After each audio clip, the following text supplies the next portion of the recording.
Welcome back to Master Kalog, and don't forget to subscribe and click notification bell for more updates. Narito na ang new disease outbreak, alarma sa buong mundo.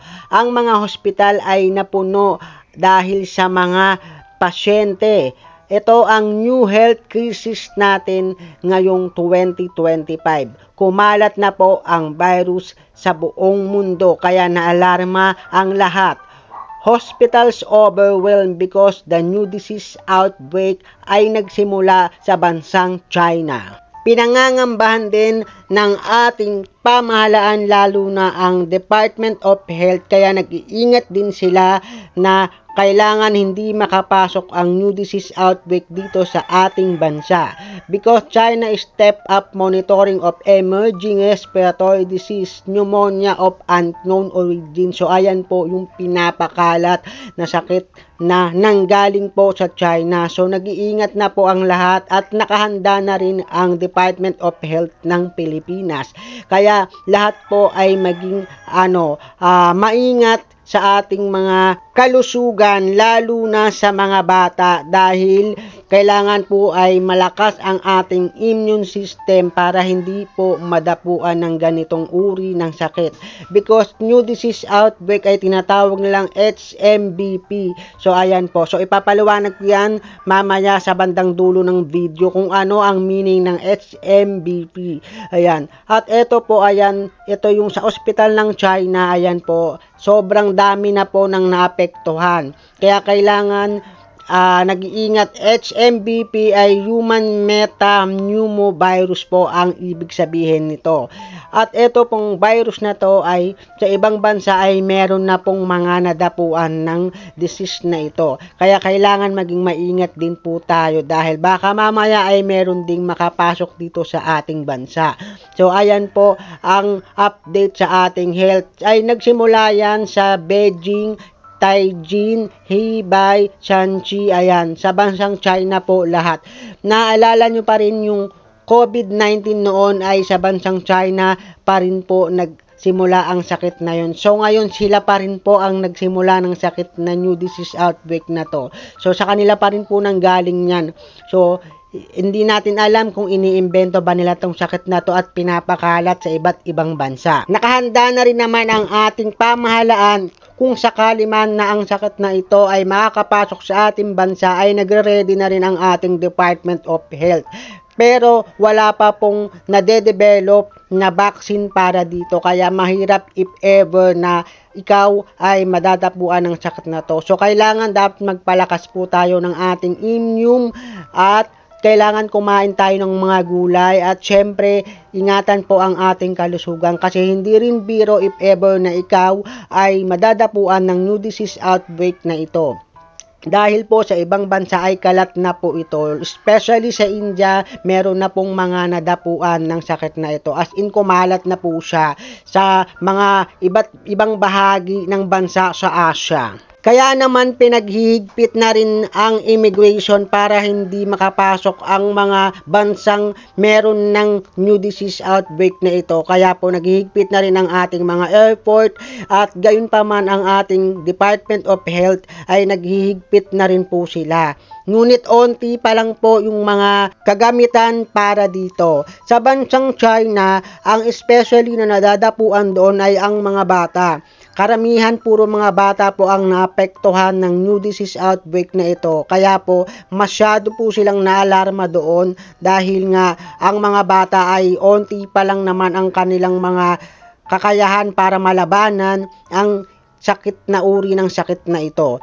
So ito po ay ipinabalita na po sa lahat ng mga bansa, sa mga news ay ipinalalabas na po ito para po ibinalita na rin ito sa CNN nationwide para po lahat ay maalarma sa new disease outbreak na ito. Dapat ay mag-ingat po ang lahat dahil po itong sakit na to ay hindi rin po biro kung sakaling tayo ay maaapektuhan nito. Kaya kailangan magpalakas ng ating immune system para po malabanan natin ang sakit na ito. New disease outbreak na nanggaling sa China. So ang China po ay naghigpit na po sila at bumalik na po ang ano nga ba ang HMPV. So, unlike COVID-19, HMPV is an already known viral infection that leads to 12% of all the respiratory infections in the children. The virus is very similar to RSV, respiratory syncytial virus. The HMPV was first isolated from 28 children in the Netherlands in 2001. It is a descendant of avian metapneumovirus that leads to variety of symptoms in different birds. So, ayan po ang meaning ng HMPV. Is it a novel virus? So, HMPV is already in circulation globally, including in India, and cases of respiratory illnesses associated with HMPV have been reported in various countries. Says Health Ministry, winter months are when an increase in all types of respiratory infection is reported from across the globe.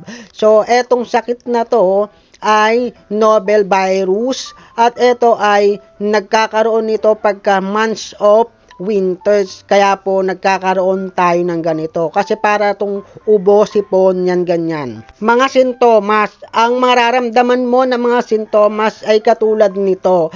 Ubo, tapos yung lalagnatin ka, runny nose, eto naman yung parang meron kang sipon na tubig, tapos bigla na lang tumutulo sa ilong mo, and then sore throat, yung parang masakit sa lalamunan mo, and it may sometimes lead to more severe symptoms like pneumonia. If ever nakaranas ka na ng pneumonia, if ever sa mga nagkaroon na ng pneumonia, I think madali na silang madapuan ng ganitong sakit. Kaya kailangan mag-ingat po sila at kumain ng mas masusustansyang pagkain katulad na ang mga gulay, mga babeberdeng kulay ng mga dahon nito, at pwede rin yung mga sibuyas, bawang, luya, ayan, pampalakas po ng immune system po natin yan. Kaya, pag mga ganito na mga mayroon kayong nararamdamang sintomas, ay agaran po kayong magpakonsulta sa doktor. Who is most likely to get it? So, sino yung talagang kadalasan na nadadapuan ng new disease outbreak na ito? So, children under the age of 5 years when they get the infection for the first time. It may also cause severe symptoms in the elderly and those with a weakened immune system. So, pwedeng madapuan, especially mga bata, at pwede rin ang mga matatanda, at saka yung mga mahina ang immune system. Kaya kailangan magpalakas tayo ng ating immune para hindi tayo madapuan ng new disease outbreak na ito. So, parang sa tingin ng iba, it's normal lang kasi parang like pneumonia lang ba, o parang sipon, parang ubo, yun. So, pero kailangan pa rin po nating mag-ingat dahil po delikado if ever na ikaw ay magkaroon nito. So, naalala naman po natin na nung nakaraang nagkaroon tayo ng COVID-19 is marami pong mga naapektuhan nung COVID-19 na nagkaroon tayo ng pandemya. So, kailangan na po nating mag-ingat if ever man na pumasok ito sa ating bansa. So, mag-pray pa din po na hindi na ito pumasok dito sa ating bansa. Pero naka-ready na po ang ating Department of Health para dito. And also, why we should not panic? Because these viruses most likely lead to some of the respiratory infections that we see usually during the last month: influenza B, Victoria lineage, and RSV were the most common causes of respiratory infections according to ICMR data. So, hindi natin kailangan magpanik. Ang kailangan natin gawin ay humanap tayo ng paraan o gumawa ng paraan para makaiwas dito. At kung ano yung mga proseso at hakbang na dapat gawin para maiwasan at hindi tayo madapuan nito, ay yun po yung ating gawin. Pero hindi po natin kailangan magpanik.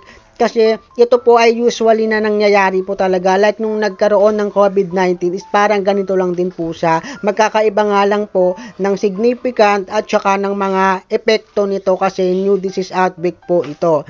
So yun lamang po.